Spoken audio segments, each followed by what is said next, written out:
Bigay na nga sa isang sapatos ko, kukunin mo pa yung chinelas ko. Good morning mga kapipip, welcome to the grind and welcome to the vlog. As you all well see, 300 subs na tayo, and I promise to myself that I'll be celebrating every time I hit something big. And for me, 300 subs is something big. This video is not sponsored by the way, but I'll be drinking this one. I'm a big fan of this. I really don't have plans for the day, and I'm not sending out this 2009 Mitsubishi Montero Sport. And nakachat ko ang aking kapatid yesterday, and I'm trying to sell my motorcycle. Yes, it is. I'm trying to sell my motorcycle to her. Kung may pagbebentahan ako ng bagay na napamahal na sa akin or may sentimiento sa akin, definitely I'll try to sell it to my family. Comment down below mga kapipip how much you think I'd sell this motorcycle. And by the way, wala siyang gasgas, wala siyang laglag, wala siyang kahit na ano, naalagaan to. Maingat ako sa gamit. Actually, wala pa siyang pangalan. So, pansin ko yung mga motorcycle riders na pinapangalanan nila pangalang babae ang kanilang Rusi or ang kanilang motorsiklo. So, I'll be naming my Rusi Classic 250 Tan-tadan! RC. Not like RC na Romeo Charlie, like RC, A-R-C-I, like RC Munoz, my crush. I'm not even joking mga kabibib, but I like RC Munoz. She's funny, she's smart, and she knows how to act. So minsan bibihira ka na makakita ng babaeng sobrang sexy, sobrang hot, but knows how to act. So definitely pasado si RC Munoz doon. So I'll be naming my motorcycle RC. Definitely RC. I'm very thankful sa aking 300 subs. So thank you so much mga kapipip ko, and thank you for supporting my video. Those who commented positive or negative, I'd take it, no problem. Those who subscribed, who trusted me, thank you so much. Thank you sa akin 300. Well, I'm gonna drink it. Mas masarap siya sa color green. I don't know why. It's even saying 0 sugar, 3 grams of carb, pero mas masarap siya sa color green. So yun, it's on record already, and I hope I'm doing it right kasi walang balikan to. Anyhow, I'll be doing a voiced over if everything else fails. Let me warm this up real quick. Uy, walang patay. And kahapon di ko siya na-start. I forgot about it. Na-busy sa bahay. But it's working. Working just fine. Walang patay. I just hit the start button.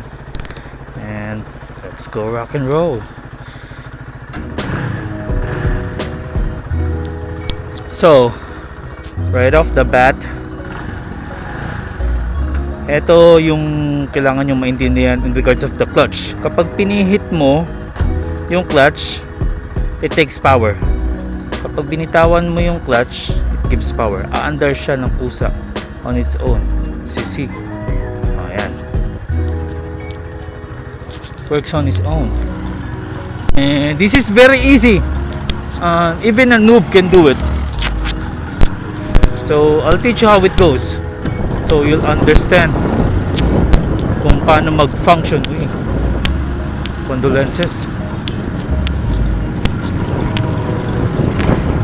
Kung paano nag-function ang isang declutch na motor.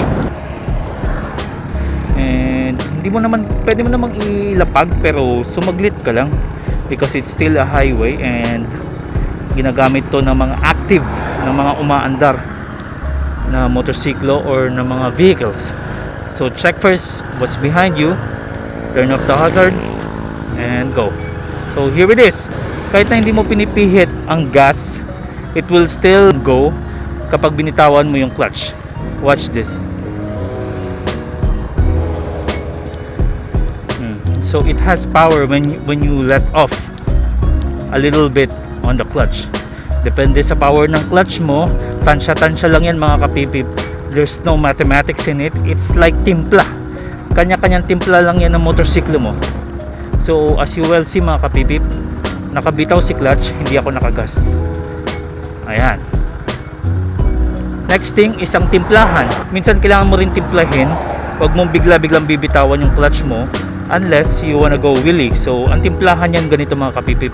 Konting bitaw lang, tapos mag-gas ka ng konti. Rev it a little bit para umandar. Then you're good to go. Then pwede mo na bitawan ng clutch mo na hindi ka nagwi-wheelie. It will work.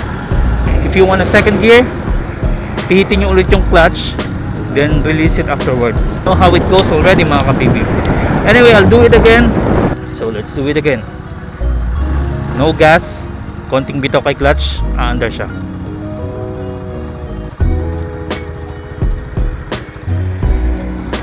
Then kung gusto mong bitawan talaga si clutch na, mag-gas ka na. Very easy. Very easy mga kapipip, you're going to ask me. And second gear, rev a little bit, then bitaw, then third gear. Yeah. For the third time.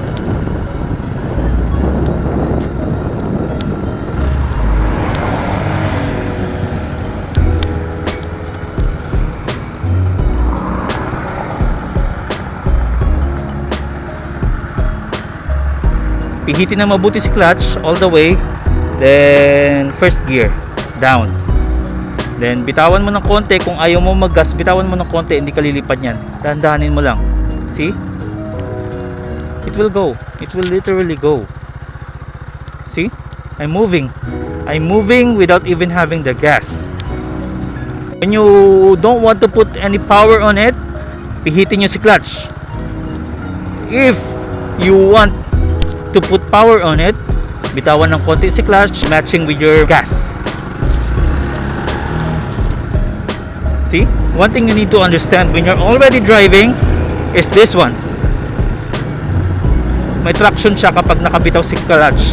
Ibig sabihin, nakakapit ang gulong sa ground na kinakapitan mo kapag nakabitaw si clutch.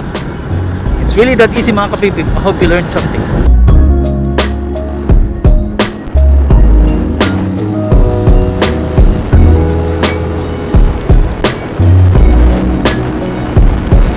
So ayan mga kapipip, you've just learned how to gear up along with the clutch. I'm gonna show you how to gear down.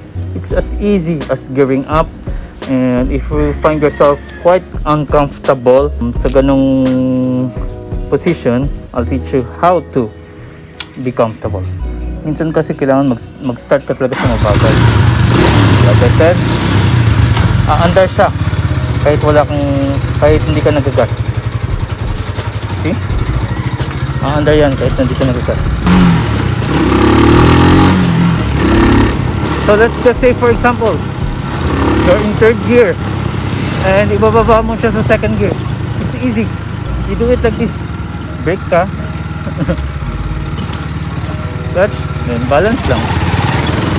Anyway, may humps doon kaya hindi natin ma-identify na maayos kung paano ginawa, pero I'll do it again. Do it like this. Third gear. Fourth gear.